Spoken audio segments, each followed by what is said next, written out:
ان الحمد للہ نحمده ونستعینه ونستغفره ونعوذ باللہ من شرور انفسنا ومن سیئات اعمالنا من يهده اللہ فلا مضل له ومن يضلل فلا هادی له واشهد ان لا الہ الا اللہ وحدہ لا شریک له واشهد ان محمدا عبدہ ورسولہ اما بعد فإن خير الحديث كتاب الله وخير الهدي هدي محمد صلى الله عليه وآله وسلم وشر الأمور محدثاتها وكل محدثة بدعة وكل بدعة ضلالة وكل ضلالة في النار. أعوذ بالله السميع العليم من الشيطان الرجيم من همزه ونفخه ونفثه. بسم الله الرحمن الرحيم. رب اشرح لي صدري ويسر لي امري واحلل عقدة من لساني يفقهوا قولي. بسم الله الرحمن الرحيم. ان الله وملائكته يصلون على النبي يا ايها الذين امنوا صلوا عليه وسلموا تسليما. اللهم صل على محمد وعلى ال محمد كما صليت على ابراهيم وعلى ال ابراهيم انك حميد مجيد. اللهم بارك على محمد وعلى آل محمد كما باركت على إبراهيم وعلى آل إبراهيم إنك حميد مجيد. اللهم ربنا آتنا في الدنيا حسنة وفي الآخرة حسنة وقنا عذاب النار. ربنا آتنا من لدنك رحمة وهيئ لنا من أمرنا رشدا. لا حول ولا قوة إلا بالله. سبحان اللہ وبحمدہ سبحان اللہ العظیم وبحمدہ یستغفر اللہ. آمین. الحمدللہ آج 16 اپریل 2023 کو سنڈے کے دن ہماری یہ قرآن کلاس نمبر 148 منعقد ہونے جا رہی ہے. پچھلی دفعہ قرآن کلاس نمبر 59 کے اوپر ہماری گفتگو کنکلوڈ ہوئی تھی. آج انشاءاللہ 60 نمبر آیت سے سٹارٹ لیں گے. اعوذ باللہ من الشیطان الرجیم. بسم اللہ الرحمن الرحیم. وما ظن الذین یفترون علی اللہ الکذب یوم القیامہ. اور کیا گمان ہے ان لوگوں کا جو جھوٹ باندھا کرتے تھے دنیا کی زندگی میں اللہ کی ذات پر کہ قیامت کے دن ان کا کیا حال ہوگا. اور یہ آیت ریلیٹڈ ہے پچھلی آیت کے ساتھ کہ جس میں مشرکین عرب نے اور یہود و نصارہ نے اپنی خود ساختہ شریعت بنا لی تھی، اپنی مرضی سے چیزوں کو حلال اور حرام ڈکلیئر کرتے تھے. اس کے وعید کے طور پر اللہ تعالیٰ نے ارشاد فرمایا کہ ان کا اب کیا گمان ہے کہ انہیں تو پتہ تھا کہ یہ سب کچھ اپنی مرضی سے کر رہے ہیں اور ان کے ان معاملات کا کوئی لینا دینا نہیں ہے اللہ تعالیٰ کی وحی کے ساتھ. تو اب یہ کیا گمان کرتے ہیں کہ ان کے ساتھ آخرت میں کیا ہونے والا ہے. یعنی انہیں اپنے انجام کا خود پتہ ہے. ان اللہ لذو فضل علی الناس. بے شک اللہ تعالیٰ بالضرور فضل فرمانے والا ہے لوگوں پر. ولکن اکثرہم لا یشکرون. لیکن اکثر لوگ شکر گزاری کی روش اختیار نہیں کرتے. یعنی اللہ تعالیٰ کو کوئی خوشی محسوس نہیں ہوتی کسی کو عذاب دے کر یا اپنے نافرمانوں کو آگ میں پھینک کر. اللہ تو چاہتا ہے کہ فضل فرمائے لیکن لوگ ناشکری کی روش اختیار کرتے ہیں. ناشکری یہ ہے کہ پورے کا پورا دین ہی شکر گزاری ہے. آنکھوں کا شکر یہ ہے کہ اللہ کی نافرمانی میں نہ اٹھیں، تابع فرمان رہیں. ہاتھوں کا شکر یہ ہے کہ ہاتھ حلال کام کی طرف بڑھیں، حرام کام کی طرف نہ بڑھیں. پاؤں کا شکر یہ ہے کہ پاؤں حلال کی طرف بڑھیں، حرام سے اجتناب کریں. پیٹ کا شکر یہ ہے کہ پیٹ میں حلال ڈالا جائے، حرام نہ ڈالا جائے. تو پورے کا پورا دین شکر گزاری ہے. اسی لیے جامعہ ترمذی میں سنن نسائی میں حدیث موجود ہے. نبی صلی اللہ علیہ وآلہ وسلم نے حضرت معاذ ابن جبل کو یہ نصیحت کی تھی کہ فرض نماز کے بعد کبھی بھی یہ دعا مانگنا نہ چھوڑنا. اللہم اعنی علی ذکرک و شکرک و حسن عبادتک. اللہم کے ساتھ بھی ہے اور ربی اعنی یہ اس لفظ کے ساتھ بھی ہے، دونوں درست ہیں. اے اللہ اللہم اعنی میں مدد مانگتا ہوں تجھ سے اس معاملے میں اپنے حق میں، علی ذکری کا و شکری کا، کہ میں تیرا ذکر کرتا رہوں، تیرا شکر ادا کرتا رہوں، و حسن عبادتک، اور عبادت کو احسن طریقے سے۔ دیکھیں، ایک تو ہے کہ ٹوٹل پورا کرنا، میں کہتا ہوں یہ جو تیسرا معاملہ ہے نا کہ حسن انداز سے عبادت کرنا، اس میں تو بڑے بڑے پرہیزگار اور نمازی بھی فیل ہیں۔ ان کی بھی خواہش ہوتی ہے کہ نماز کو اتار کے پرے پھینکیں۔ آپ دیکھ لیں دیوبند اور بریلویوں کی مسجد میں 4 سے 5 منٹ کے اندر وہ 4 رکعتیں زور و اثر کی پڑھ دیتے ہیں۔ عشاء میں تھوڑا انہوں نے اونچی آواز میں تلاوت کرنی ہوتی ہے تو وہ بھی 5 ساڑھے 5 منٹ میں۔ اندازہ کریں۔ اور بخاری مسلم میں حدیث ہے، انس بن مالک کہتے ہیں کہ نبی علیہ السلام جب ہمیں نماز پڑھاتے تھے نا تو آپ صلی اللہ علیہ وآلہ وسلم رکوع کے بعد اتنی دیر کھڑے ہوتے کہ ہم گمان کرتے کہ آپ سجدے میں جانا بھول گئے، اور 2 سجدوں کے درمیان اتنی دیر بیٹھتے گویا کہ ہم گمان کرتے کہ آپ دوسرے سجدے میں جانا بھول گئے۔ یہ نفلی عبادت کی بات نہیں ہو رہی ہے، ہاں یہ نہ سمجھیے گا کہ نفلی عبادت کی بات ہو رہی ہے، فرض نماز کی۔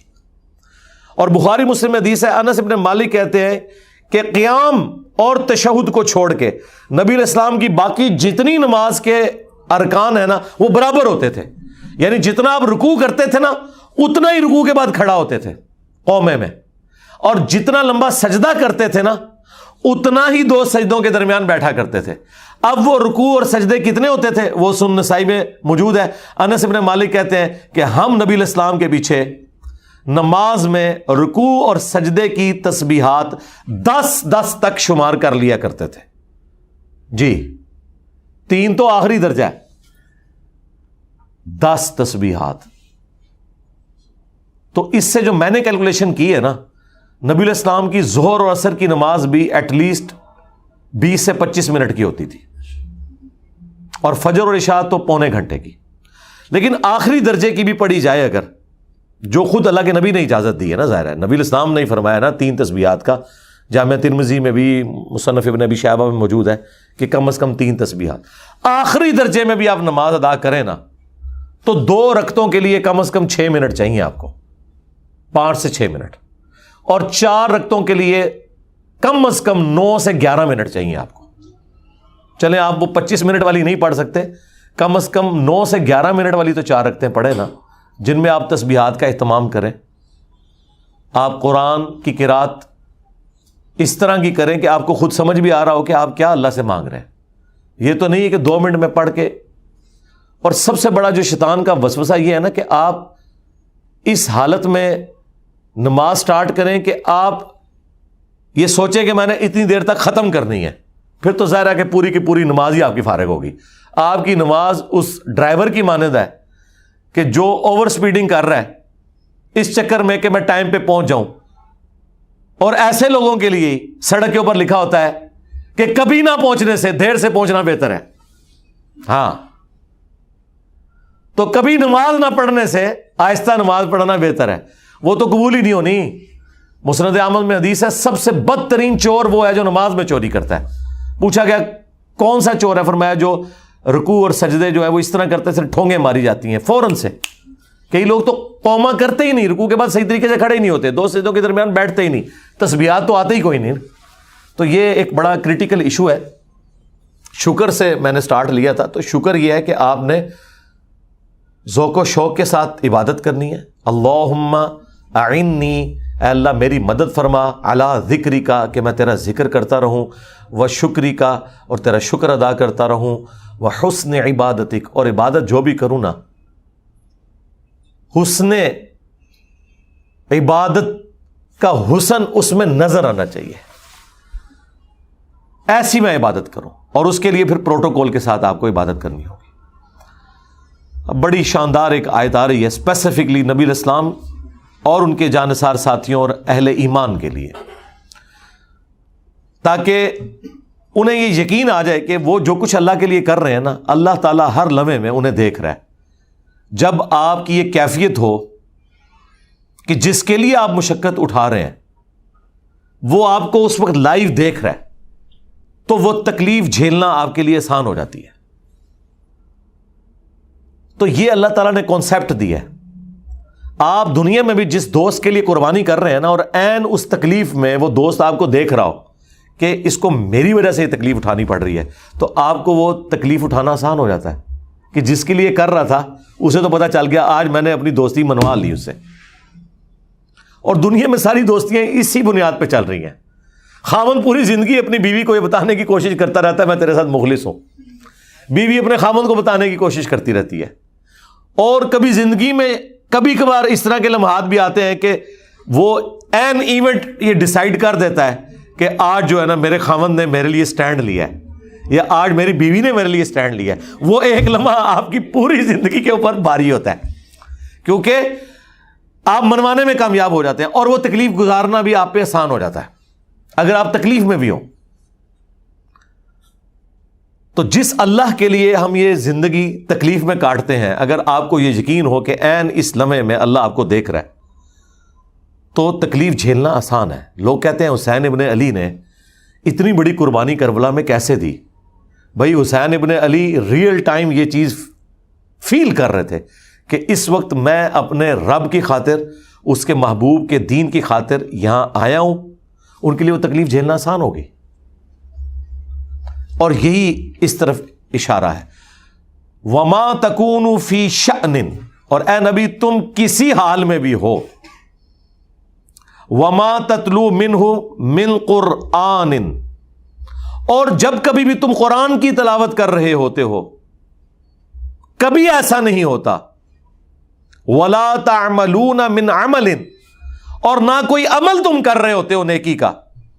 یہ تین چیزیں گنوائیں کہ کوئی بھی کام کر رہے ہو، قرآن کی تلاوت کر رہے ہو یا کوئی بھی عمل کر رہے ہو، الا مگر یہ کہ اس حال میں ہوتا ہے کنا علیکم شہودا، ہم اس وقت دیکھ رہے ہوتے ہیں تمہیں کہ نبی تم اس وقت. بلکہ اللہ نے تو قرآن میں یہاں تک کہا کہ اے نبی جب آپ غزوہ بدر اور احد میں صحابہ کی صفیں سیدھی کروا رہے تھے قتال کے لیے تو ہم آپ کو دیکھ رہے تھے اس وقت. ہاں، حضرت نوح علیہ السلام کے بارے میں قرآن میں آیا کہ اے نوح ہماری آنکھوں کے سامنے اور ہماری انسٹرکشنز کے مطابق وہ کشتی بنا. وہ اتنی بڑی کشتی بنانا ان کے لیے آسان ہو گئی کیونکہ ہر لمحے پہ جب اللہ آپ کو بتا رہا ہو کہ اعلیٰ پھٹا ایتھے لانا ہے، ایتھے کیل ٹھوکنا ہے، آپ ذرا اس کی لذت کو فیل کریں. اور قرآن میں آیا کہ ہماری آنکھوں کے سامنے اور ہماری وحی کے ذریعے وہ کشتی تیار کر. تو اسی لیے تو پھر وہ اتنے عرصے میں کشتی تیار ہوئی تھی، اتنا عرصہ وہ مزہ انجوائے کیا حضرت نوح علیہ السلام نے. جس طرح کہ موسیٰ علیہ السلام سے جب اللہ نے گفتگو کی، سوال تو صرف اتنا پوچھا تھا کہ تیرے ہاتھ میں کیا ہے، اس کا جواب تو یہ تھا عصا ہے. لیکن انہوں نے اس پہ اکتفا نہیں کیا، کہا یہ میرے ہاتھ میں عصا ہے، اس کے ذریعے میں اپنی بھیڑ بکریوں کے لیے پتے بھی جھاڑتا ہوں. کس کو بتا رہے تھے؟ اللہ کو. اللہ کو تو پتہ ہے. یہ بات کرنے کی لذت لینا ہوتا ہے. تو اللہ تعالیٰ فرما رہا ہے کہ جب کبھی بھی تم کسی حالت میں ہوتے ہو، قرآن کی تلاوت کر رہے ہو یا کوئی بھی نیکی کا عمل، اس حال میں کہ اللہ اس وقت تمہیں دیکھ رہا ہوتا ہے. اذ تفیضون فیہ، جب تم اس کام میں مشغول ہوتے ہو. اس کانٹیکسٹ میں وہ بخاری مسلم حدیث ہے کہ اللہ تعالیٰ سب سے زیادہ متوجہ ہو کر وقت کے پیغمبر کو سنتا ہے جب وہ قرآن کی تلاوت کر رہا ہوتا ہے. تو نبی اسلام اس لیے بڑے شوق سے قرآن کرتے تھے، اس کی تلاوت کیا کرتے تھے. اس لیے تو اتنا لمبا قیام بھی ہوتا تھا، نمازوں کا بھی اور نوافل کا بھی. تو جب تم ان کاموں میں مشغول ہوتے ہو اللہ تمہیں دیکھ رہا ہوتا ہے. وما يعزب عن ربك من مثقال ذرة في الارض ولا في السماء، اور اے نبی تمہارے رب کی نگاہوں سے کوئی ذرے کے برابر بھی چیز نہ تو زمین میں اور نہ آسمان میں، ولا اصغر من ذلك ولا اکبر، اور نہ ذرے سے کوئی چیز کم نہ زیادہ، الا فی کتاب مبین، وہ اللہ تعالیٰ کے علم میں ہے اس حال میں کہ اللہ نے اسے پہلے ہی لوح محفوظ کے اوپر لکھ رکھا ہے. یعنی زمین و آسمان میں کوئی ذرے کے برابر چیز ہے یا اس سے کم یا اس سے زیادہ، وہ اللہ تعالیٰ کے علم میں ہے. اور ایسے علم میں ہے کہ وہ پہلی لوح محفوظ میں لکھی ہے. تو اللہ تبارک و تعالیٰ اپنے ہر بندے کے ہر عمل سے واقف ہے. اس کی وجہ سے ایک تو گناہوں سے بچنا بھی آسان ہو جاتا ہے، دوسرا نیکیوں پہ استقامت بھی مل جاتی ہے، انسان کو صبر کرنا آسان ہو جاتا ہے۔ تکلیف تو بہرحال اس نے آپ کو دینی ہے، چاہے وہ فجر کے وقت بستر چھوڑنے کی تکلیف ہو، سردیوں میں غسل جنابت کی تکلیف ہو، گرمیوں میں روزہ رکھنے کی تکلیف ہو، اور پوری زندگی رزق کی تلاش میں مشقت اٹھانے کی تکلیف ہو۔ یہ سب سے بڑی تکلیف ہے جو پیٹ لگا ہوا ہے ساتھ۔ آپ ایک لمحے کے لیے امیجن کریں اگر یہ پیٹ ساتھ نہ ہو تو ہمارے 99% مسئلے حل ہو جائیں۔ ساری چیزیں اسی کے گرد گھومتی ہیں نا۔ میاں بیوی کی لڑائیاں بھی اکانومی کی وجہ سے ہو رہی ہوتی ہیں۔ ہاں، جو بچے بد اخلاق ہوتے ہیں لیکن ماں باپ کو خوب پیسہ دیتے ہیں، ان کے لیے دعائیں نکلتی ہیں ماں باپ کے دل سے، اور جو دیتے کچھ نہیں صرف خوش اخلاق ہوتے ہیں، ان کو وہ منہ پہ بھی ذلیل کرتے ہیں، پیچھے سے بھی ذلیل کرتے ہیں۔ ایک نیچرل چیز ہے، یہ سب کچھ پیسے کے گرد گھوم رہا ہے۔ اگر آپ دولت سے، مال سے ان سارے معاملات کو آزاد کر دینا تو آپ کے سارے مسئلے حل ہو جائیں گے۔ تو یہ سب سے بڑی پرماننٹ تکلیف ہے جو اللہ نے انسان کے ساتھ اٹیچ کی ہے۔ صرف انسانوں کے ساتھ نہیں، جانوروں کے ساتھ بھی اٹیچ ہے۔ صبح نکلتے ہیں جانور اللہ پہ توکل کرتے ہوئے، ان کو نہیں پتا ہوتا کہ ہمارا رزق کہاں لکھا ہوا ہے، زندہ بھی واپس آنا ہے نہیں آنا، اللہ تعالیٰ رزق پورا کرتا ہے ان کا، تکلیف وہ بھی اٹھاتے ہیں۔ پوری زندگی جو پرماننٹ تکلیف انسان اٹھا رہا ہے نا، وہ یہ پیٹ کی تکلیف ہے، جو سب سے بڑی تکلیف اٹیچ ہے، مشقت اٹیچ ہے۔ لیکن ظاہر ہے کہ یہ ایک سینسٹیو چیز ہے، اسی لیے پھر رزق حلال کے اوپر اتنی ایمفسائز کیا گیا اور رزق حرام کی اتنی مذمت کی گئی کہ انسان حیران رہ جاتا ہے کہ نیکیوں پہ اتنا نہیں ابھارا گیا جتنا ان چیزوں کے اوپر زور دیا گیا، حقوق اللہ کے بعد حقوق العباد والے معاملات کے اندر۔ تو یہ سب کچھ اللہ تعالیٰ نے لوح محفوظ میں پہلے ہی لکھ رکھا ہے کہ کس کو کیا تکلیف آنی ہے، اس نے اس کے اگینسٹ کیا پرفارم کرنا ہے، اس نے اللہ کی کیسے تابع فرمان رہنا ہے۔ یہ ساری کی ساری چیزیں اللہ تعالیٰ نے لوح محفوظ میں لکھی ہوئی ہیں پہلے سے ہی۔ اب وہ شعراء آفاق آیت آ رہی ہے جو چند لوگوں نے اپنے ممبروں پر انہی آیات کو تختہ مشق بنا کے اپنے بزرگ بابوں کو گلوریفائی کیا ہوا ہے۔ الا ان اولیاء اللہ لا خوف علیہم ولا ہم یحزنون، کان کھول کر سن لو، آگاہ ہو جاؤ، بے شک جو اللہ کے اولیاء ہیں، جو اللہ کے چنے ہوئے محبوب بندے ہیں، انہیں نہ تو کوئی خوف ہوتا ہے نہ کوئی غم۔ الذین آمنوا وکانوا یتقون، اور نشانی ان کی یہ ہے کہ وہ ایمان لاتے ہیں اور پھر پوری زندگی اللہ سے ڈرتے ہی رہتے ہیں۔ یہ اللہ نے ساتھ نشانی بھی بتا دی ہے، یعنی اس میں کوئی داڑھی، پگڑی، جبے، تسبیحاں ان کا ذکر نہیں آیا، بلکہ ان ساری چیزوں کو کور کیا، حقوق اللہ اور حقوق العباد کو ایک جملے میں، کہ ایمان لاتے ہیں نا اور پھر پوری زندگی ڈرتے رہتے ہیں۔ جو مسلم شریف میں حدیث ہے کہ ایک صحابی نے کہا یا رسول اللہ کو نصیحت کریں، آپ نے فرمایا کہ تم کہو میں اللہ پر ایمان لایا، پھر ڈٹ جا اس کے اوپر۔ بس یہ ایک نصیحت یاد رکھیں، قیامت ہے اس کے اندر، کہو میں رب پر ایمان لایا، پھر ڈٹا رہا ہے اس کے اوپر۔ ڈٹا رہنا یہ نہیں ہے کہ آخری دم تک بس صرف یہ کہتے رہنا ہے، نہیں، رب پہ ایمان لائو بس، پھر اب مخلوق کی نہیں سنی جائے گی، اب حکم میرے جسم پہ بھی میرے رب کا چلے گا۔ ہاں، میرا رب کہے گا نا کہ ماں باپ کے ساتھ حسن سلوک کرنا ہے، میں کروں گا۔ میرا ماں باپ کے ساتھ جتنے بھی معاملات ہیں، خواہ وہ دنیاوی اعتبار سے ہیں، دینی اعتبار سے ہیں، وہ میں نے اللہ کے حکم کے تحت ان کو پورا کرنا ہے۔ میں نے اپنے بیوی بچوں کے ساتھ جو معاملات کرنے ہیں وہ اللہ کے حکم کے تحت پورے کرنے ہیں۔ عبادات تو کرنی کرنی ہے نا، جو فرائض ہیں وہ تو کرنے ہی کرنے ہیں، نماز ہو، روزہ ہو، حج، زکوٰۃ۔ حقوق العباد کے معاملے میں بھی جو میرا رب کہے گا میں نے وہ کرنا ہی کرنا ہے۔ یہ نہیں ہے کہ میں یتیم بھتیجوں اور بھانجوں کا مال ہڑپ کر لوں اور کہوں کہ تہجد کے میں پہلے 8 پڑھتا تھا اب 16 نفل پڑھوں گا، انشاءاللہ معافی ہو جائے گی۔ نہیں، انشاءاللہ جہنم میں جاؤ گے۔ کوئی عبادت کام نہیں آئے گی اگر تم نے حقوق العباد پورے نہ کیے۔ تو جو ایمان لائے اور اس کے بعد پھر ڈرتے رہے، پرہیزگار رہے پوری زندگی۔ اب مجھے بتائیں ان آیات کا کیا لینا دینا ان بابوں کے ساتھ جو لوگوں سے چندے مانگ کے زندگی گزارتے ہیں، پوری زندگی غریب لوگوں کا استحصال کرتے رہتے ہیں، ان کی گاڑیوں میں جو پٹرول ہے وہ آپ کے چندوں کا ہوتا ہے، اور جو وہ کلیم کرتے ہیں کہ ہم اتنے لوگوں کو لنگر کھلا رہے ہیں، وہ آپ کے چندوں سے کچھ خود کھاتے ہیں، کچھ آپ کو کھلاتے ہیں، اور احسان بھی آپ پہ کرتے ہیں. آپ ان کے چندے بند کریں. وہ ایک بابا جی پاکستان میں کیا کرتے تھے کہ جناب اللہ بابا 1000 سال تو پال رہا ہے. تو میں نے کہا تھا بابا جی آج وہاں پہ چندے بند کر دیں، ان مزاروں پہ آپ کو کتے پھرتے ہوئے نظر آئیں گے، صفائی بھی کوئی نہیں کرے گا. وہ جو صفائی کرنے والے ڈیڈیکیٹڈ ہیں نا، وہ اس لیے کہ ان کو 2 وقت روٹی وہاں سے ملتی ہے. چندے موصول ہوتے ہیں، اور چندہ اتنا ہوتا ہے کہ جب وہ شام کے وقت نوٹ گنتے ہیں نا، تو کتنے بندے ہیں جو صرف نوٹ سیدھے کر رہے ہوتے ہیں. اور یہ نہ سمجھیے گا کوئی 10 روپے 20 روپے کے نوٹ، نہ 5 ہزار کے بھی اتنے نوٹ ہیں کہ آپ پریشان ہو جائیں گے.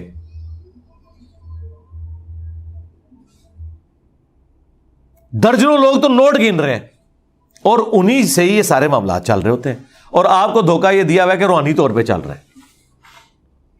محکمہ اوقاف تنخواہیں ان کو دیتا ہے، ان کی آمدن ان مزارات سے ہوتی ہے، تب یہ چلتا ہے. تو یہ خام خواہ آپ کو ان لوگوں کی طرف لگایا ہوا ہے کہ جی وہ جس طرح ہمارے وہ ایک بزرگ کہتے ہیں کہ جی IMF قرضہ نہیں دے رہا تو کوئی مسئلہ نہیں، آپ داتا صاحب کے دربار پہ چلے جائیں، اندازہ کرو.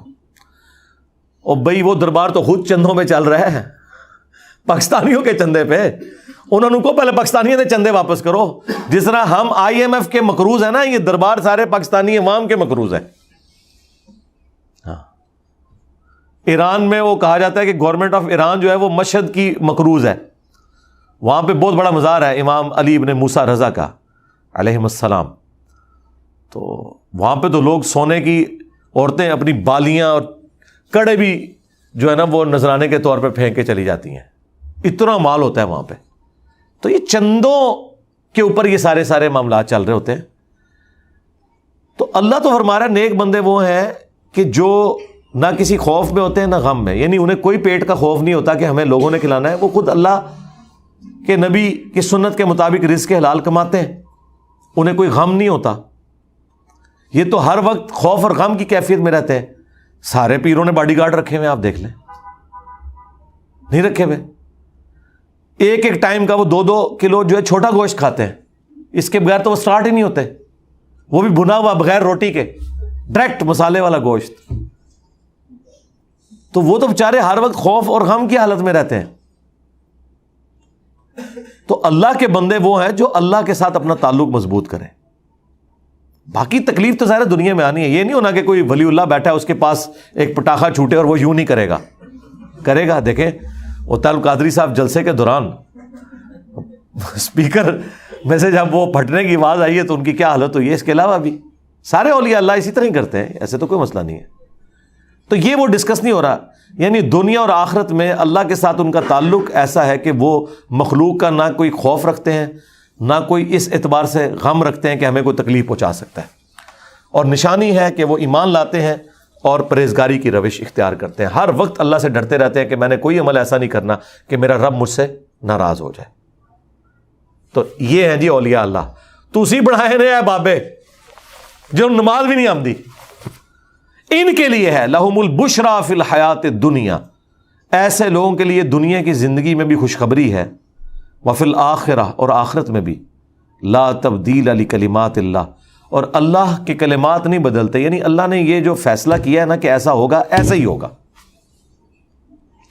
ذالک هو الفوز العظیم، اور یہی ہے سب سے بڑی کامیابی. اصل کامیابی یہ ہے. اصل جیتا وہ جو آخرت کے دن جیت گیا، اور اصل میں ہارا وہ جو آخرت کے دن ہار گیا. اسی لیے کہا گیا کہ آخرت کا دن ہے یوم التغابن. سورہ تغابن میں آیا ہار اور جیت کے فیصلے کا دن. اللہ کے کلمات نہیں بدلتے. اللہ کا یہ فیصلہ ہے کہ جو دنیا میں پیغمبروں کی پیروی کرے گا آخرت میں نہ اسے کوئی خوف ہوگا نہ غم ہوگا. یہ بات یہاں پہ اس لیے کی جا رہی ہے کہ دنیا میں ایسا ہوتا ہے کہ آپ کی محنت کا رزلٹ 0 سے ملٹیپلائی ہو جاتا ہے. آخرت میں ایسا نہیں ہوگا. دنیا میں تقدیر بھی غالب آ جاتی ہے. آپ ارادہ بھی کرتے ہیں، کوشش بھی کرتے ہیں، رزلٹ اپوزٹ نکلتا ہے. کیوں؟ کہ دنیا میں اللہ نے تقدیر کے معاملات رکھے ہیں. آزمائش کے لیے آپ کو آپ کا متعلقہ رزلٹ نہیں ملے گا. لیکن آخرت میں ایسا نہیں ہوگا. اسی لیے آخرت کا جب بھی ذکر آیا قرآن میں اللہ بار بار کہتا ہے کہ میں وعدہ خلافی نہیں کرتا. دنیا میں انسان کو بعض اوقات یہ فہم آتا ہے کہ وعدہ خلافی ہوگی, میں نے محنت کی تھی رزلٹ اپوزٹ نکلا. وہ وعدہ خلافی نہیں ہوتی, اگرچہ بظاہر ایسا ہی ہوتا ہے کہ رزلٹ اپوزٹ آتا ہے, لیکن دنیا میں اللہ نے یہ آزمائش کے طور پہ رکھا ہے کہ آپ کی محنت کا رزلٹ آپ کو نہیں ملے گا, مل بھی سکتا ہے. لیکن آخرت میں ایسا نہیں ہوگا کہ جس نے دنیا میں محنت کی اور وہ زیرو سے ملٹیپلائی ہو جائے. آخرت میں کوئی تقدیر غالب نہیں آئے گی, جو آپ نے کیا ہے وہی آپ کاٹیں گے. ہاں اگر ریاکاری کی وجہ سے کیا ہے, رسول اللہ کے پیٹرن پہ نہیں کیا, بدعقیدگی کے ساتھ کیا ہے, پھر زیرو سے ملٹیپلائی ہوگا. اور وہ اللہ نے دنیا میں ہی بتا دیا کہ ریاکار کی کوئی عبادت قبول نہیں جو دنیا میں لوگوں کے دکھلاوے کے لیے کوئی کام کرتا ہے. اور کسی کی کوئی ایسی عبادت قبول نہیں ہے جو رسول اللہ کے طریقے سے ہٹ کے ہو صلی اللہ علیہ وآلہ وسلم. اور کسی کی عبادت اس وقت تک قبول نہیں ہے جب تک کہ وہ والا عقیدہ توحید, ختم نبوت اور آخرت نہ رکھ لے جو قرآن و سنت میں وارد ہوا ہے. سیدھی سی بات ہے, دنیا میں اسے اجر مل سکتا ہے, آخرت میں نہیں. وَلَا يَحْزُنْكَ قَوْلُهُمْ, تو اے نبی ان کی باتیں آپ کو غمناک نہ کریں. ان العزت للہ جمیعا, بے شک عزت تو ساری کی ساری اللہ کے لیے اور اللہ ہی کی طرف سے ہے. هو السمیع العلیم, اور وہی ہے سننے والا اور علم والا. یہ اسی کی کوالٹی ہے جی. تمام مخلوقات کو بیک وقت سننا اور ان کے بارے میں علم رکھنا اور پھر ان کی حاجت کو پورا بھی کرنا, یہ صرف اللہ ہی کی کوالٹی ہے. اور صحیح مسلم میں ایک بڑی لمبی حدیث قدسی ہے نا کہ تمام جن و انس کسی میدان میں جمع ہو جائیں اور بیک وقت اللہ کو پکاریں, اللہ تعالیٰ سب کی سنے گا اور ان کی حاجت پوری بھی کرے گا. میدان میں تو چھوڑ دیں سرکار, آج بھی ہزاروں لاکھوں ویل مچھلیاں پیسیفک اور اٹلانٹک کے اندر, بحر الکاہل میں اور بحر اوقیانوس میں موجود ہیں کہ جو چھوٹے سائز کی مچھلی ہے نا اس کے بھی ایک دن کی خوراک جو ہے وہ 500 سے لے کے 1000 کلو گرام تک ہے. آپ تو 1 کلو گوشت خریدتے وقت بھی سوچتے ہیں. دنیا میں لاکھوں ویل مچھلیوں کا روزانہ لاکھوں ٹن گوشت کون پورا کر رہا ہے؟ اللہ. اٹلانٹک میں اور پیسیفک اوشن کے اندر اتنی بڑی بڑی ویل مچھلی ہیں کہ ان کا سائز افریقہ کے 11 ہاتھیوں کے برابر. 11 ہتھنیاں, ہتھنی ذرا بڑی ہوتی ہے, 11 ہتھنیاں ہونا افریقہ کی 11 ایک ویل مچھلی بنتی ہے. اتنی بڑی بڑی ویل مچھلی ہیں, وہ کھاتی کتنا ہوگی؟ ہمیں تو سائنس کی برکت سے ابھی صرف یہ ڈیٹا مل رہا ہے, ہمیں تو پتہ ہی نہیں تھا کہ یہ اتنی بڑی مچھلیاں کتنی تعداد میں موجود ہیں اور وہ کیا کھاتی ہیں اور کتنا کھاتی ہیں. آج تک کسی بزرگ نے لکھا ہے کسی کتاب کے اندر کہ ایک ویل مچھلی کتنا کھاتی ہے؟ بزرگ تو دنوں دے حال بھی جانتے سن نا. بزرگوں کو یہ بھی نہیں پتا چلا کہ ویل مچھلی حلال ہے یا حرام ہے. وہ یہی فیصلہ نہیں کر سکے کیونکہ ویل مچھلی جو ہے نا وہ انڈے نہیں دیتی, وہ میملز میں آتی ہے. تو فقہ حنفی والے اسے حلال نہیں سمجھتے, وہ کہتے ہیں مچھلی آئی نہیں ہے.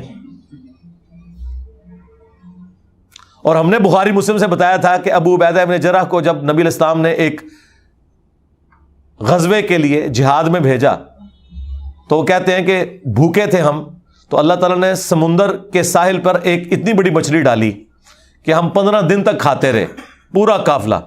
اور اینڈ پہ ابو عبیدہ نے کہا کہ اس کا وہ جو ڈھانچہ نکلا ہے نا, وہ جو اندر اس کا ہڈیوں کا ڈھانچہ جو ہے وہ 2 ہڈیاں جوڑو یوں کر کے, تو جوڑی گئی تو ایک گھوڑ جو اونٹ سوار ہے, گھوڑ سوار نہیں اونٹ سوار, اس کے نیچے سے گزر سکتا تھا. یعنی آپ سمجھ لیں کم از کم 12-14 فٹ اونچا وہ اس کا صرف ڈھانچہ بن رہا تھا. اب ہم حنفیوں سے پوچھتے ہیں یہ مچھلی کون سی تھی ذرا آپ بتا دیں. وہ کہتے ہیں آپ بھی تلاش کریں ہم بھی تلاش کرتے ہیں. بھئی تلاش ہے, وہ ویل مچھلی ہے اور کوئی مچھلی ایسی نہیں ہے. تو سمندر کے تمام جانور جو سمندر سے نکالنے کے بعد مر جائیں وہ سمندری جانور ہیں, اور قرآن کی روح سے سمندر کا جانور, پانی کا جانور آپ کے لیے حلال ہے. کچھوا باہر نکل کے نہیں مرتا, حرام ہے. سانپ باہر نکل کے نہیں مرتا, حرام ہے. ہاں مچھلی باہر نکل کے مر جاتی ہے، ویل مچھلی شاید مرتے ہوئے 1.5 گھنٹہ لے، کیونکہ وہ 1.5 گھنٹے تک تو سانس کے بغیر بھی رہ سکتی ہے. اچھا اسی طریقے سے کیکڑے وہ کئی گھنٹے نکال جاتے ہیں لیکن الٹیمیٹلی وہ بھی مر جاتے ہیں. جھینگا مچھلی اکثر لوگ پوچھ رہے ہوتے ہیں بھی مچھلی ہے، فوراً مرنا ضروری نہیں ہے. یعنی وہ پلانٹ ارتھ پہ بغیر پانی کے رہ نہیں سکتی. مگرمچھ اگرچہ سمندری نہیں، سمندری مگرمچھ بہت کم ہوتے ہیں، یہ میٹھے پانی کا جانور ہے، یہ پانی کے اندر بھی زندہ رہتا ہے اور باہر بھی. تو یہ سمندر کا یا پانی کا جانور نہیں، لہذا یہ حرام ہے. اور وہ ویسے بھی حرام ہے. مسلم میں حدیث ہے نا کہ جتنے بھی درندے ہیں نا جن کے یہ نوکیلے دانت ہوتے ہیں سائڈ والے، وہ حرام ہے. چاہے وہ درندے چرنے والے جانوروں میں ہوں یا اڑنے والے جانوروں میں ہوں، جس طرح عقاب ہے، باز ہے، گوشت خور ہے، درندہ ہے، یہ حرام ہے. اور زمین میں چلنے والے ریچھ، کتا، خنزیر، کیونکہ وہ اومنیورس ہے. آپ پتا خنزیر گوشت خور بھی ہے، سبزی خور نہیں ہے صرف، اس لیے تو خنزیر کے بارے میں مینشن کیا گیا. باقی تو اس کی ساری چیزیں جو ہے نا وہ وہی ہیں جو مویشیوں کی ہوتی ہیں، لیکن یہ اس کی چیز ایک ڈفرنٹ ہے، اسے حرام قرار دیا گیا کیونکہ وہ درندے میں اسے شمار کیا گیا. شیر درندے میں شمار ہوا ہے، اور علماء سو درندے ہیں. اچھا اللہ تبارک و تعالی کا ہی یہ علم اور اس کی سماعت ہے جو تمام مخلوقات کی وہ حاجتیں پورے کر لیتا ہے. اس پہ کنکلوڈ ہوئی تھی بات. الا ان للہ من فی السماوات ومن فی الارض، آگاہ ہو جاؤ بے شک اللہ ہی کے لیے ہے جو کچھ آسمانوں میں ہے اور جو کچھ زمین میں، یعنی اللہ ہی اس کا مالک ہے. وما یتبع الذین یدعون من دون اللہ شرکاء، اور کس کی پیروی کر رہے ہیں جو لوگ پکار رہے ہیں اللہ کے سوا اور شریکوں کو. شکر ہے یہاں پہ ترجمہ انہوں نے پکار کا پکار ہی کیا، ورنہ یہ پیر کرم شاہ صاحب بھی جہاں پہ بھی پکارنے کی باری آتی ہے تو عبادت کر رہے ہیں. ہاں، تاکہ اس طرف دماغ جائے نہ کہ یہ پکارنا بھی عبادت ہے. یہاں دیکھیں یدعون آیا ہے، یعبدون نہیں آیا. تو عبادت، پکارنا بھی عبادت ہے. الدعاء هو العبادہ، دعا ہی تو عبادت ہے جو حدیث شریف میں آیا. پھر حضور نے اپنی بات کی تصدیق میں آیت بھی تلاوت کی ہے، ترمذی میں، نسائی میں حدیث موجود ہے. ادعونی استجب لکم، اے میرے بندو مجھ سے مانگو میں قبول کروں گا. ان الذین یستکبرون عن عبادتی، جو لوگ بے شک میری دعا سے تکبر کرتے ہیں، عبادت سے تکبر کرتے ہیں، میں انہیں ذلیل و خوار کر کے جہنم میں داخل کروں گا.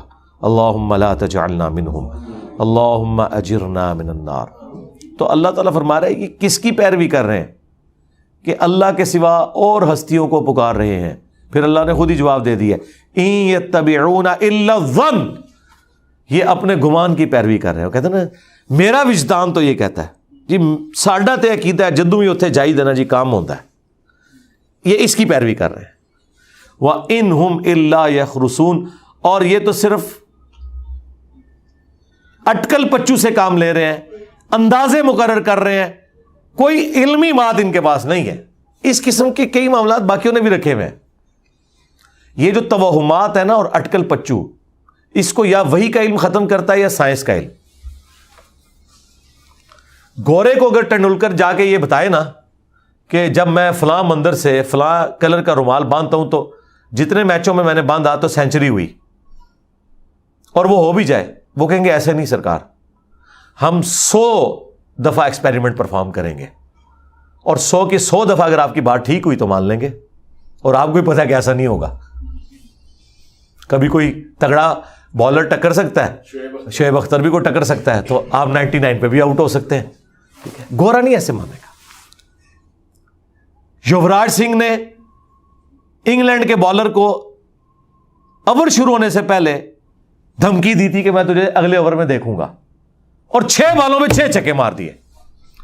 اب یوراج سنگھ اسے اپنے مذہب کے ساتھ جوڑے اور کہے کہ دیکھا میرے مذہب کے حق ہونے کی دلیل ہے کہ میں نے دھمکی دی اور فاسٹ بالر کو جو آج تک کسی نے بھی نہیں مارے تھے 6 چھکے. ابھی تک جتنے لگے تھے اسپنرز کو لگے تھے، 6 کے 6 بالوں پہ 6 چھکے مارے، یہ میرے حق پہ ہونے کی دلیل ہے۔ تو گورے کا کیا؟ نہ، اس طرح نہیں سرکار، ہم 100 دفعہ آپ کی دھمکی لیں گے، 100 دفعہ 100 مختلف بالر آپ کو 6 بالیں کرائیں گے، اور اگر 100 کے 100 دفعہ یہ 6 چھکے ہو گئے تو آپ کی بات ٹھیک ہے۔ اسٹیٹسٹیکل ڈیٹا لیں گے۔ یہ لوگ 1-2 واقعات کو پکڑ کے اسے کسی کی بزرگی کلیم کر دیتے ہیں۔ او جی آج نیت سی کھیر کھانے دی، اگو پیر صاحب کو گئے تو لے آ کے کھیر ہی انہوں نے رکھی۔ سرکار ہمارے اسٹوڈنٹ کے ساتھ کئی دفعہ ایسا ہو چکا ہے، ان کے ساتھ ہم نے یہی کچھ کیا ہے، مجھے تو پتہ بھی نہیں ہے، تو اب میں اس کو رحمت بنا کے پیش کرنا شروع کر دوں گا۔ ہاں 100 دفعہ وہ نیت کر کے آئے کھیر کی تو ہو سکتا ہے 3 دفعہ ہی ملے انہیں۔ ہاں 100 دفعہ اگر سموسے کی نیت کر کے آئے اور بیچ میں رمضان کا مہینہ نہ آتا ہو تو 100 کے 100 دفعہ انشاءاللہ آپ کو سموسا ملے گا۔ تو یہ کرامت پھر بھی میری نہیں ہوگی، یہ آپ کی کرامت ہوگی کہ آپ نے چیز نیت ٹھیک کی ہوئی ہے، کیونکہ آپ کو یہ پتا تھا کہ یہ ہونا ہے۔ اور آج کل یہ CCTV کیمرہ اگر آپ سوچیں ایسی جگہ پہ ہو جہاں لوگ نہیں جانتے، وہاں تو سارے ولی اللہ ہونا کلیم کریں گے۔ کوئی بندہ دور کہیں بیٹھا ہوا ہے اور اس نے کیمرہ لگایا ہے اور وہ بزرگ آنے سے پہلے ہی بتا دے کہ تو ہوتے کھلوتا فلانے کا گپا پہ مارتا سا ہے، تو انہوں نے تو ولی مان لینا ہے اس کو، حالانکہ وہ CCTV کیمرے سے، جیسے میں بھی اب جب سے CCTV کیمرے لگائے ہیں ہم نے تو ٹی وی دیکھنا ہی چھوڑ دیا۔ ہم CCTV کیمرے میں محلے کے لوگوں پہ نظر رکھے ہوتے ہیں کہ کون سا بچہ کون سی حرکت کر رہا ہے، کس نے کہاں موٹر سائیکل کھڑا کیا ہے، کون غلط پارکنگ کر کے چلا گیا ہے اور کون ادھر ادھر پھر رہا ہے۔ بلکہ اگلے دن تو میں حیران ہوا، 10-11 بجے 8-10 کتے آ گئے گلی کے اندر، ہماری وہ بند گلی میں داخل ہو گئے۔ میں نے کہا یار دیکھو اس وقت اگر کوئی چھوٹا بچہ نکلتا ہے تو یہ تو سیدھے اس کو پڑھ سکتے ہیں۔ تو اس لیے وہ اب کیمرے دیکھ کے ہم انشور کرتے ہیں اپنے معاملات کو کہ کوئی کتا تو نہیں پھر رہا، من الجنت والناس، یا حیوانات میں سے بھی ہو سکتا ہے کوئی کتا۔ تو یہ ان کیمروں کا کتنا فائدہ ہے۔ یہی اگر پرانے بزرگوں کے پاس ہوتے تو وہ تو اپنے مریدوں کو بٹ بنا کے رکھتے تک جی پہلے ہی دستا ہے، انہوں تو بارو ہی پتہ لگ گیا سی کہ ہے۔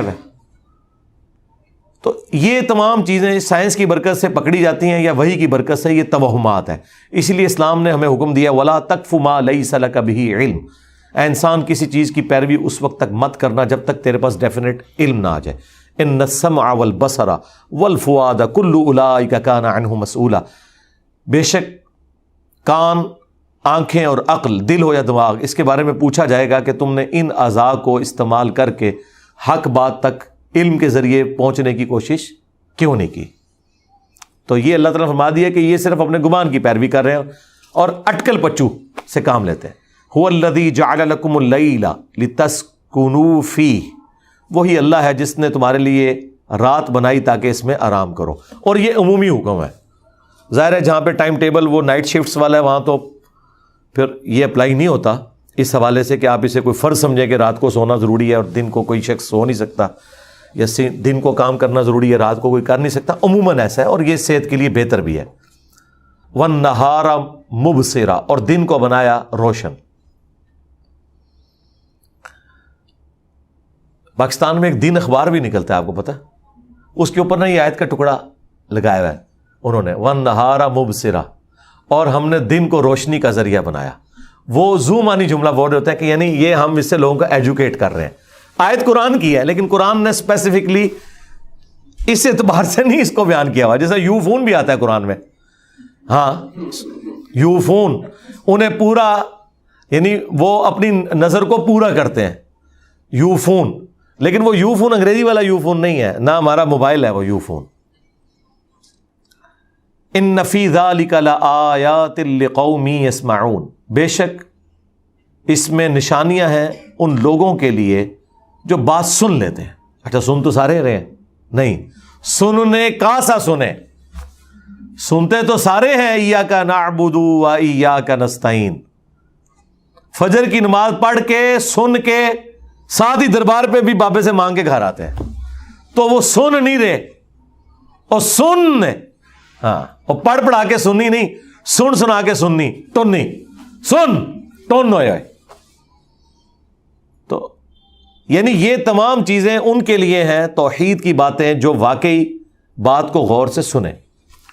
قالوا اتخذ اللہ ولدا، یہ کہتے ہیں کہ اللہ نے اپنے لیے بیٹا تجویز کیا ہوا ہے، اختیار کر لیا ہے. سبحانہ، وہ تو پاک ہے. بیٹے ہونا تمہاری ضرورت ہے. اگلے زمانوں میں قبائلی زندگی میں بیٹوں کی بڑی اہمیت تھی. جس کے بیٹے زیادہ ہوتے تھے وہ قبیلہ سٹرانگ اور اس کا باپ فخر کرتا تھا. 10 بیٹوں کا باپ ہے جی، یہ طاقت ہے. ظاہر ہے کہ اس وقت مین پاور تھی نا، آج بھی لفظ یہ استعمال ہوتا ہے مین پاور. تو وہاں تو جنگیں بھی ظاہر ہے مین پاور کے ذریعے ہوتی تھی.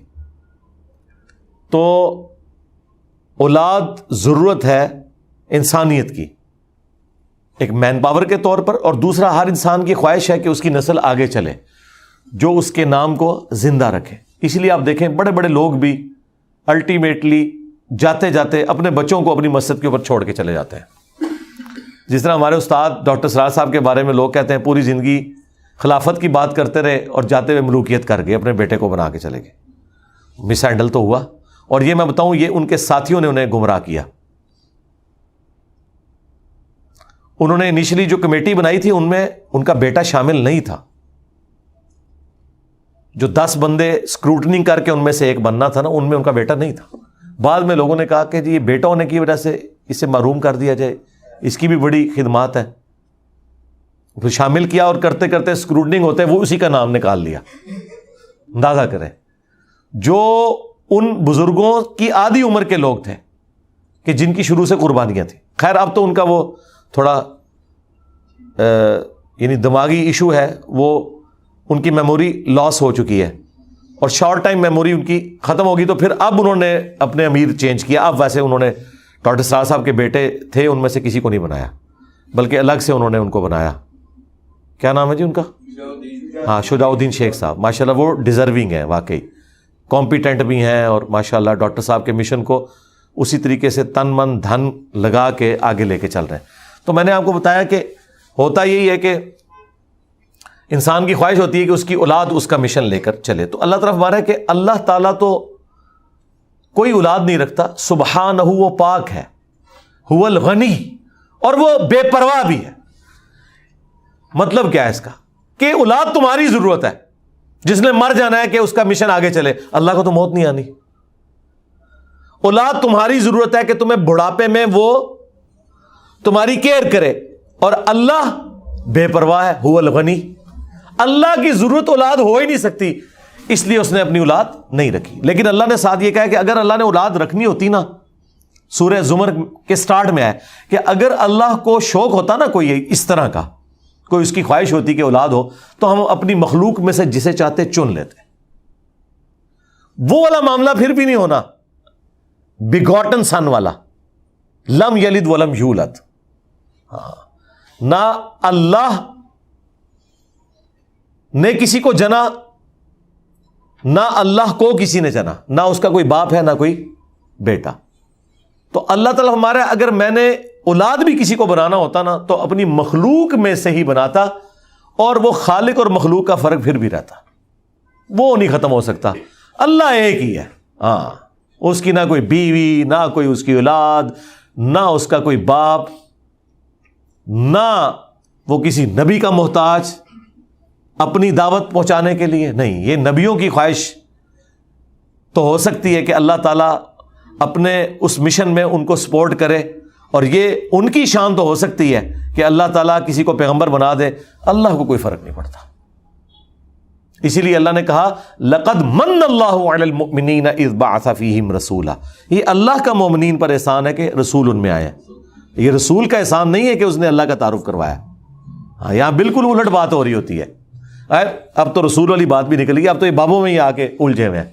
کہتے ہیں بابوں نے تعارف کرایا اللہ رسول کا ہمیں. بابوں نے آپ کو اللہ رسول کا تعارف نہیں کرایا. انہوں نے اپنے بابوں کی بتائی ہوئی کوالٹیز کے مطابق جس اللہ رسول کو وہ مانتے تھے اس کا تعارف کروایا. کتابوں والا تعارف نہیں کروایا، بابوں والا کروایا. تو اللہ تو غنی ہے. لہو ما فی السماوات و ما فی الارض. جو کچھ آسمانوں اور زمین میں سب اسی کا ہے. بھئی اسے کیا ضرورت ہے کہ وہ کوئی مین پاور بھرتی کرے یا اس کی کوئی اولاد اس کا مشن لے کے چلے. مالک ہی وہ ہے، باقی تو سب مملوک ہے. خالق ہی وہ ہے، باقی تو سب مخلوق ہیں. یہ تو اللہ تبارک و تعالیٰ کی کوالٹیز ہیں.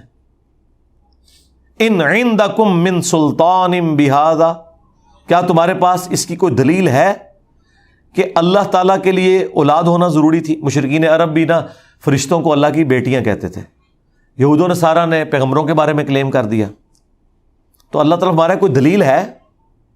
جس طرح آپ سے یہ لڑ پڑتے ہیں نا جب کوئی کتے لکھا ہے، یہ اللہ تعالیٰ یہ کہہ رہے کتے لکھا ہے، کوئی دلیل ہے؟ اتقولون علی اللہ ما لا تعلمون، یا پھر تم اللہ کے اوپر وہ جھوٹ باندھ رہے ہو کہ جس کا تمہیں علم ہی نہیں ہے. یہی بات ہے، تم بغیر علم کے اللہ کے اوپر جھوٹ بول رہے ہو. ولا تقولوا علی اللہ الا الحق، مت بولو اللہ کے بارے میں سوائے اس کے جو حق بات ہے، اور وہ حق بات وہی ہوگی جو پیغمبر سکھائیں گے. قل ان الذین یفترون علی اللہ الکذب، اے نبی فرما دیجئے کہ بے شک جو لوگ اللہ پر جھوٹ باندھ رہے ہیں نا اور جھوٹے عقیدے اللہ کی طرف منسوب کر رہے ہیں، لا یفلحون، یہ کبھی بھی فلاح نہیں پا سکتے جنہوں نے اللہ کے اوپر جھوٹ باندھا ہے. متاع فی الدنیا، ہاں دنیا میں ہم انہیں متاع دے دیں گے، دنیا میں ہم اپنے نافرمانوں کو بھی گزارنے کے لیے روزی دیں گے، تابع فرمان لوگوں کو بھی. ثم الینا مرجعہم، اس کے بعد انہیں لوٹ کر ہماری ہی طرف آنا ہے. ثم نذیقہم العذاب، پھر ہم انہیں چکھائیں گے مزہ عذاب کا، اور عام عذاب نہیں، نذیقہم العذاب الشدید بما کانوا یکفرون، سخت ترین شدید ترین عذاب بسبب اس کے جو دنیا میں وہ کفر کی روش اختیار کیا کرتے تھے. تو آخرت میں اللہ تعالیٰ ان سے بدلہ لے گا. دنیا میں جو ڈھیل ہے وہ اللہ تعالیٰ کا ڈیوائن پلان ہے کہ دنیا میں ڈھیل دیتا ہے. یہ نہیں ہے کہ کوئی اللہ تعالیٰ تیاری کر رہا ہے، نہیں، تیاری پہلے دن سے ہی ہے. مخلوقات کو پیدا کرنے سے پہلے ہی اللہ کی تیاری ہے کہ کیا کرنا ہے اپنے نافرمانوں کے ساتھ اور کیا انعام دینا ہے اپنے تابع فرمان لوگوں کو. یہ جنت اور جہنم انسان کی پیدائش سے پہلے اللہ تعالیٰ نے تیار کی ہوئی ہے. اب یہ اتنی سخت گفتگو عقیدہ توحید کے حوالے سے، آخرت کے حوالے سے، انسان بور نہ ہو جائے. اب اچانک روئے سخن جو ہے وہ انبیاء کے واقعات کی طرف جا رہا ہے. یہی قرآن کا اسلوب ہے کہ آپ قرآن پڑھ کے بور نہیں ہوتے. یہ نہیں ہے کہ ایک آپ نے سورت کھولی ہے تو ایک ہی ٹاپک ڈسکس ہو رہا ہے، نہیں. اسی لیے یہ اللہ کے خطبات ہیں. خطبے میں انسان سخت بات بھی کرتا ہے، نرم بات بھی کرتا ہے، مثال بھی بیان کرتا ہے، کوئی مزاح کی بات بھی کرتا ہے کہ لوگ بور نہ ہو جائیں، اور کوئی واقعہ بھی سنا دیتا ہے انٹرسٹ کے طور پہ. اب وہی ذکر آ رہا ہے. وَاتْلُ عَلَيْهِمْ نَبَأَ نُوحٍ، اے نبی ان پر پڑھ کر سنائیے نوح علیہ السلام کی خبر. اذ قال لقومہ، جب انہوں نے اپنی قوم سے کہا تھا، یا قومی، اے میری قوم، ان کان کبر علیکم مقامی، کہ دیکھو اگر میرا اللہ کے لیے قیام کرنا، اس کی توحید کے لیے کھڑا ہونا تمہیں برا گزر رہا ہے نا، وتذکیری، اور میرا تمہیں نصیحت کرنا، بآیات اللہ، اللہ کی آیات کے ساتھ، فعلی اللہ توکلت، تو دیکھو میں نے تو اللہ پر توکل کیا ہوا ہے. اگر تمہیں یہ برا لگتا ہے توحید کی باتیں سننا اور تمہیں مجھ پہ غصہ آتا ہے واضح و نصیحت کے اگینسٹ، تو میں نے تو اللہ پر توکل کیا ہے، میں نے اللہ کا مشن پورا کرنا ہے.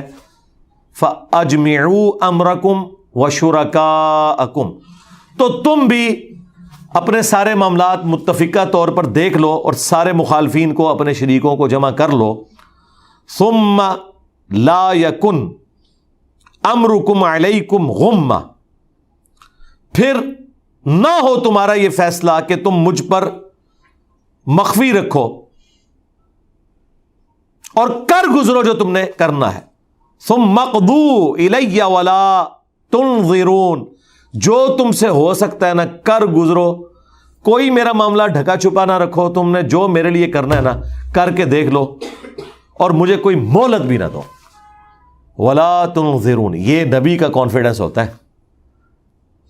جن کو لوگ ڈراتے ہیں نا کہ ہمارے بتوں کی مار تم پہ پڑ جائے گی، تو پھر آگے سے وہ یہ بات کرتے ہیں کہ جو کچھ ہو سکتا ہے نا کر کے دیکھ لو، مجھے اللہ پر توکل ہے، میں نے اللہ کی بات پہنچانی ہے.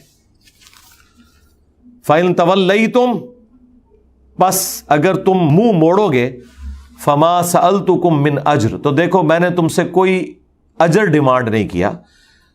تبلیغ کے عوض میں نے کوئی تم سے اجرت نہیں مانگ لی، یہ میں فی سبیل اللہ کام کر رہا ہوں. ان اجری الا علی اللہ، میرا اجر تو نہیں مگر میرے اللہ پر، قیامت کے دن وہ مجھے اس تبلیغ کا اجر دے گا. وَأُمِرْتُ أَنْ أَكُونَ مِنَ الْمُسْلِمِينَ، اور مجھے تو خود اللہ تعالیٰ نے اس بات کا حکم دیا ہے کہ سب سے پہلے میں اللہ کا تابع فرمان بنوں، میں مسلم ہو جاؤں، میں سر تسلیم خم کروں.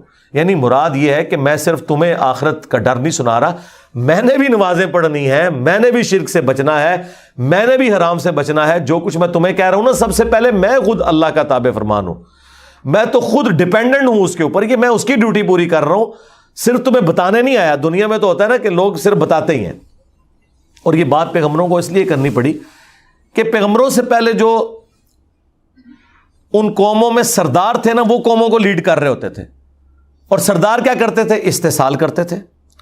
ان سے تو کام لیتے تھے، خود کچھ نہیں کرتے تھے، صرف بادشاہت کرتے تھے. اور پھر وہ بادشاہی کے عوض الٹا ان سے چندے بھی وصول کرتے تھے، ٹیکس بھی لیتے تھے، تاوان وصول کرتے تھے. کتنی بدماشی ہے. اب یہ دو باتیں ایسی کمزوریاں اٹیچ تھیں ان بڑوں کے ساتھ جو رول کرتے تھے اپنی قوم پر. اب پیغمبروں نے بھی تو اپنی قوم پر رول کرنا ہے نا، ظاہر ہے انہیں لوگوں نے لیڈر ماننا ہے. تو دونوں بیماریاں، نٹوریس چیزیں، پیغمبر خود اناؤنسمنٹ کرتے تھے کہ ہمارا کوئی ارادہ نہیں ہے بھائی چندے بٹورنے کا، ہمیں اللہ اجر دے گا، لہذا یہ اپنے دماغ سے نکال دو.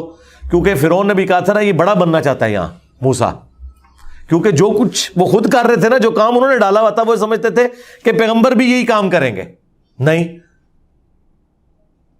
اور دوسرا، میں صرف زبانی کلامی باتیں نہیں کر رہا، بلکہ میں نے بھی اسی طریقے سے اللہ کا حکم ماننا ہے جیسا تم نے ماننا ہے.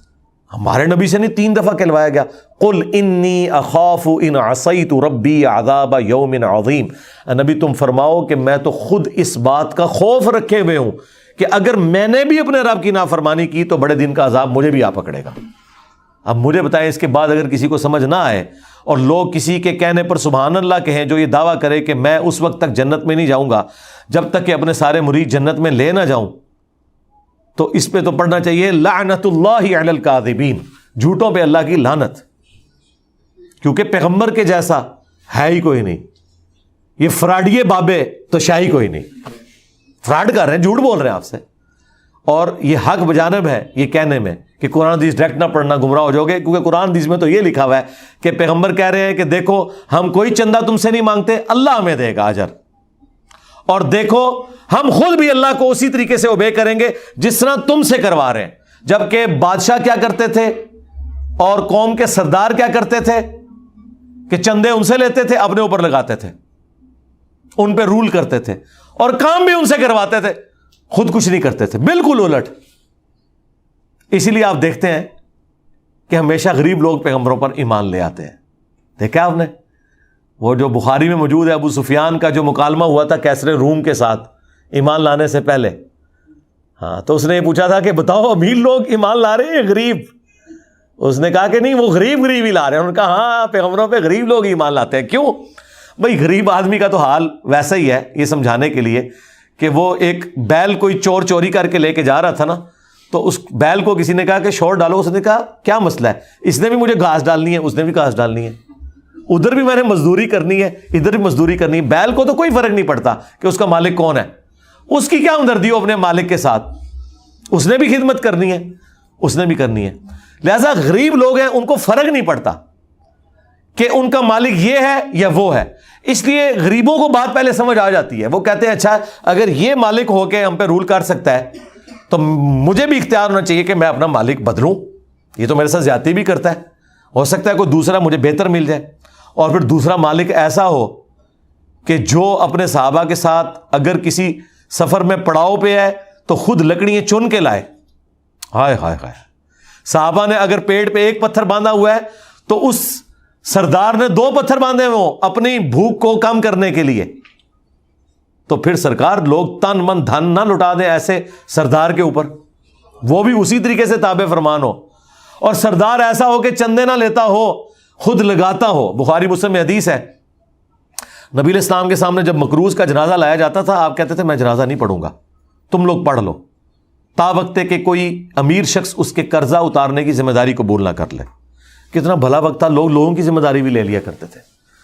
اور اسی حدیث میں الفاظ ہیں کہ جب اللہ تعالیٰ نے اپنے پیغمبر کو وسعت دی غزوہ خیبر کے بعد مال غنیمت, قرآن میں آ گیا کہ 5واں حصہ رسول اللہ ان کے رشتہ داروں اور حضور کے مہمانوں کے لیے مال غنیمت کا, بیت المال کا.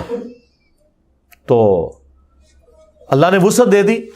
تو نبی علیہ السلام پھر جب کوئی مقروض کا جنازہ آتا تھا نا, تو آپ کہتے تھے اس کا قرضہ میں اتاروں گا. اندازہ کریں. اور پھر آیت کیا پڑھتے تھے, النبی اولا بالمؤمنین من انفسہم وازواجہ امہاتہم, نبی مومنین کی جانوں پر ان سے بڑھ کر حق رکھتے ہیں, اور نبی کی بیویاں امت کی مائیں ہیں, اور نبی امت کا روحانی باپ. اچھا, قرآن میں تو لکھا تھا کہ نبی حق رکھتے ہیں اہل ایمان کے اوپر, یہ نہیں لکھا تھا کہ اہل ایمان حق رکھتے ہیں اپنے نبی کے اوپر. لیکن حضور بالکل 180 ڈگری بھی مطلب اس کا لے رہے ہیں کہ چونکہ میرا حق ہے اس کے اوپر, لہذا اب یہ میرا بچہ ہے, اس کا قرضہ میں اتاروں گا. ہونا تو چاہیے تھا کہ امت اپنا تن من دھن لگاتی ہے اپنے نبی کے اوپر, کیونکہ قرآن میں تو آیا تھا نبی حق رکھتے ہیں مومنین کی جانوں سے بڑھ کر ان پر. اسی میں وہ حدیث ہے نا بخاری مسلم کی کہ تم مومن ہی نہیں ہو سکتے جب تک کہ میں تمہیں تمہارے ماں باپ اولاد سب لوگوں سے بڑھ کر عزیز نہ ہو جاؤں. مطلب یہی بنتا تھا. لیکن نبی علیہ السلام نے وائس ورثہ بھی کر لیا کہ ٹھیک ہے, اگر یہ میری روحانی اولاد ہیں اور میں ان پہ حق رکھتا ہوں تو ٹھیک ہے, پھر میں خالی زبانی کلامی ان کا باپ نہیں بنوں گا, ان کا قرضہ بھی میں اتاروں گا, اپنی جیب سے اتاروں گا. یہ ہے بات. آپ مجھے بتائیں اس کریکٹر میں اور سرداروں کے کریکٹر میں کتنا زمین آسمان کا فرق ہے. اس لیے وہ اصحاب الکاف کا ایک جملہ میں نے اپنے دماغ میں چپکا کے رکھا ہے. وہ جب وہ اصحاب الکاف قید ہوتے ہیں نا, اور وہ ویڈیس جو رومن امپائر کا فوجی ہوتا ہے وہ ان کے ساتھ مکالمہ کرتا ہے کہ تم لوگ بادشاہ کی دقیانوس کی بات مان لو, کیوں قتل ہونا چاہتے ہو, تمہیں اپنی جان کی فکر نہیں ہے. تو وہ آگے سے کہتے ہیں ہمیں اپنے جان کی تو فکر ہے کہ ہم آخرت میں اپنی جان اللہ کے عذاب سے بچا لیں. تو وہ اتنا امپریس ہوتا ہے, اور پھر کئی ایک واقعات اس کے چل رہے ہوتے ہیں دماغ میں. تو وہ اس سے پوچھتا ہے کہ اگر آخرت نہ ہوئی تو پھر, تو وہ جواب میں پتہ کیا کہتا ہے آگے سے وہ میکسیملین, وہ کہتا ہے کہ ہزاروں سچے پیغمبر جھوٹا وعدہ نہیں کرتے, ہزاروں پیغمبر ایک ہی بات کر رہے ہیں کہ تمہارا رب ایک ہے, تمہیں مر کے اس کے حضور پیش ہونا ہے, یا جنت میں جاؤ گے یا جہنم میں, آخرت کی تیاری کر لو. ہزاروں پیغمبر ہزاروں سال کی ہسٹری میں جو ایک دوسرے سے ملے ہوئے بھی نہیں ہیں کہ یہ سمجھے کہ ایک دوسرے کی لیگیسی آگے لے کے چل رہے ہیں, مختلف علاقوں میں آئے ہوئے ہیں, ایک دوسرے سے رشتہ داریاں بھی ان کی نہیں ہیں, اور بات ایک ہی کر رہے ہیں کہ ایک اللہ ہے. تو اس کا مطلب ہے سب کا سورس ایک ہے. اور ہزاروں سچے پیغمبر جھوٹی بات نہیں کرتے, ہزاروں سچوں نے ایک ہی بات کی ہے. یہ ہو ہی نہیں سکتا کہ وہ بات جھوٹی ہو کہ تمہیں مر کے اپنے رب کے حضور پیش ہونا ہے. تو یہ انبیاء اکرام کا کردار ہوا کرتا تھا. تو حضرت نوح نے کہا کہ سب سے پہلے میں سر تسلیم خم کرنے والا ہوں, لیکن وہی ہوا فَكَذَّبُوهُ, پس انہوں نے جھٹلا دیا حضرت نوح کو. فَنَجَّيْنَاهُ وَمَن مَّعَهُ فِي الْفُلْكِ, تو ہم نے حضرت نوح کو اور ان کے ساتھیوں کو کشتی میں سوار کر کے نجات دے دی. وَجَعَلْنَاهُمْ خَلَائِفَ, اور ہم نے بنا دیا انہیں ان کا جانشین, یعنی وہ تو مر گئے, اب زمین پہ ان کو حکومت دی جو اہل ایمان تھے. وَأَغْرَقْنَا الَّذِينَ كَذَّبُوا بِآيَاتِنَا, اور غرق کر دیا ہم نے ان کافروں کو جنہوں نے ہماری آیات کو جھٹلایا تھا. فَانظُرْ كَيْفَ كَانَ عَاقِبَةُ الْمُنذَرِينَ, تو دیکھو کیا ہی برا انجام ہوا ان لوگوں کا کہ جنہیں ڈر سنایا گیا تھا وقت کے پیغمبر کے ذریعے, اور وہ وعدہ پورا ہو گیا. اللہم احسن عاقبتنا فی الامور کلیہا واجرنا من خزی الدنیا وعذاب الآخرہ. رضیت باللہ ربا وبالاسلام دینا وبمحمد نبیا. اللہم من احییتہ منا فاحیہ علی الاسلام ومن توفیتہ منا فتوفہ علی الایمان. سبحانک اللہم وبحمدک اشہد ان لا الہ الا انت استغفرک واتوب الیک وما علینا الا البلاغ المبین. جزاکم اللہ خیر.